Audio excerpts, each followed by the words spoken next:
These 10 controller settings are secretly holding you back from improving in Fortnite on controller without you even realizing it. So that's why in today's video, I'll be going through all the settings that you should either have on or off, and I would explain why. And by the end of the video, you'll be editing way faster, your building will be way smoother, and your aim will look like aimbot just like this. Let's jump right into it. Tip number 1, controller dead zone. Now people overlook this setting because they think it's not important at all, but it's actually the opposite. This setting is the most important setting out of all your controller settings, and let me explain to you why. A good dead zone would help you improve your aiming, your editing, your building, and your piece control, which is very important in a game called Fortnite. Now there's two types of dead zones you should be using. The first type of dead zone is for my stick drift players like myself. If you have stick drift on controller, put your dead zone between 7 through 13, but don't put it anything higher or you will feel stiff while you're editing. Now if you do not have stick drift, put your dead zone on 5.5 through 7.7. That's the best dead zone for you. I would also recommend to play around with your dead zone a lot so you can find the perfect dead zone for yourself. Tip number 2, ADS look horizontal speed and ADS look vertical speed. Now this is how all controller players have good aim on controller, especially myself, and I'm a master of this setting right here. I know everything about it. Now if you don't know what this setting is, it's how quickly your view rotates up and down while you're aiming down sights. To make it simpler, while you scope in your weapon with any weapon that has a scope on it, it's how fast or slow your weapon is. And you want this setting at a low sense, and let me explain to you why. The higher the sense is, the worse your aim will become. But this setting goes with another setting I'll talk about later in the video. But for right now, I would recommend a setting of 9.9 through 13.13. Now you do not want the setting too high or your aim will be horrible. Your tracking will also be bad.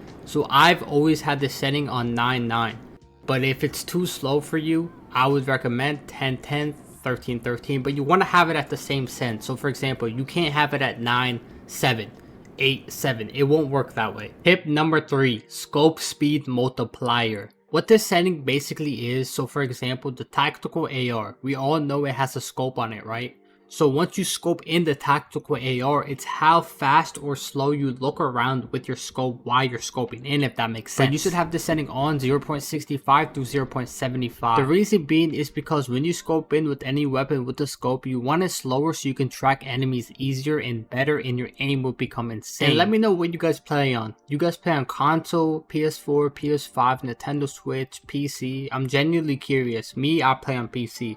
Tip number 4, controller boost. Now I'm not a fan of controller boost at all. Controller boost is basically ADS turning vertical boost, ADS turning horizontal boost. You get what I mean? Now the reason why I don't like boost in general is because I feel like it messes up your aim, your building, your editing, all of that. And I feel like it just makes your sensitivity too fast to where you just won't improve on controller at all. Now if you use boost, let me know down in the comments why you use boost and what you use boost on what setting. I've tried using boost in the past and I just never liked it. It always messed me up, and that's why I gave this tip to never use boost. But again, I don't think you should be using no boost at all. It messes up your settings a lot. Tip number 5, if you use simple edit, turn it off right now. You would never improve on controller or even mouse and keyboard using simple edit. It's the easy way out to become a good editor. I'll even admit this myself, there's obviously so many better, faster editors than me, right? But I'm still never going to use simple edit to catch up with them and be as good as them. If you play in simple edit, I would recommend to turn it off and just practice your edits. I promise you it will not take long. It's not fun, and it's also not going to help you improve on controller or even mouse and keyboard.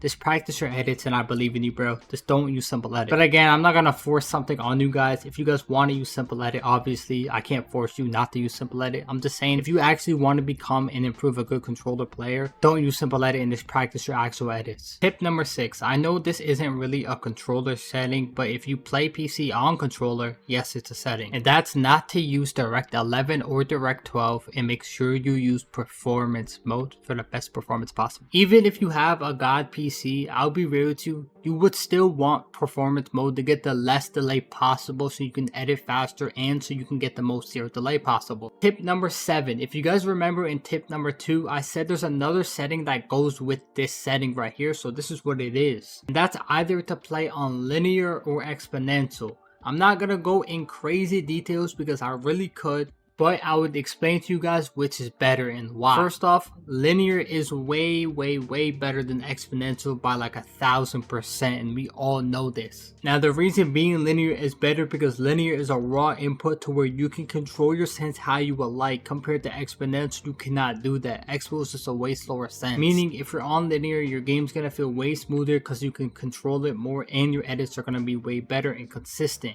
Compared to exponential, it's mainly for aim. Now this is where it gets complicated. If you mainly play zero belts, I would 100% recommend you guys to play exponential because you're not editing or you're not building.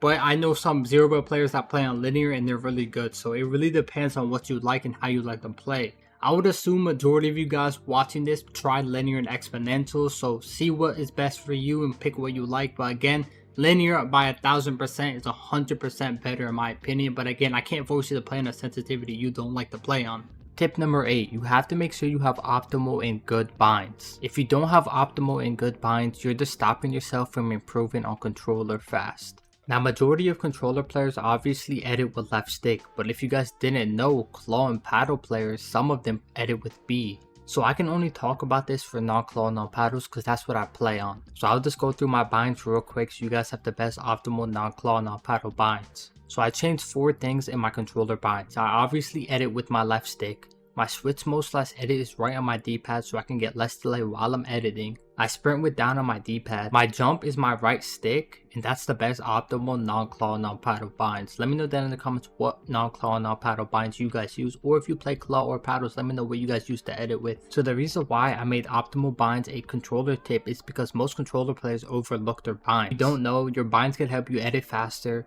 your game can feel way smoother, and you're gonna stop messing up your edits. Especially because non-claw, non-paddle players, you can't take your 2 thumbsticks off your joysticks.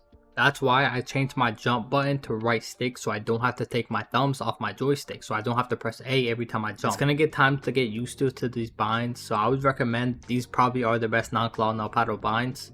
So if you want to try them, you can try them if you want. Tip number 9, we got one more, boys, let's go. Now if you guys don't know, audio gives you a lot of delay. I mean a lot of delay. There's a lot of like non-essential settings you guys probably have on that gives you lots of delay. So here's the main one, audio. So I want you guys to go to your Fortnite settings and go to the audio tab. Now the top volume part is all preference. You don't have to copy mine if you don't want to, it's all preference.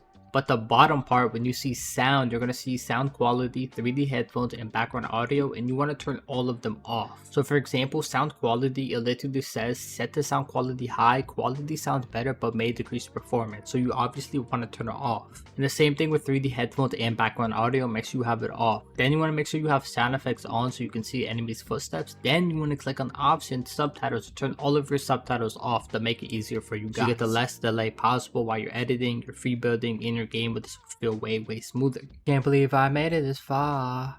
Tip number 10, let's get it. Tip number 10, I'm basically gonna give you like 4 bonus tips, but like small bonus tips, you know what I mean? So controller settings, make sure you always have vibration off, bro. Please have it off. I don't know who plays vibration. Your aim's gonna feel very shaky. I've never even used vibration, so just please turn it off. It's gonna mess your gameplay up by a lot in any game. And now also, you also wanna have advanced options on. I know people have them off for some reason, but when you turn them off, you're only going to have 2 senses to work with, and that's the top sense, and this is what it looks like if you turn it off.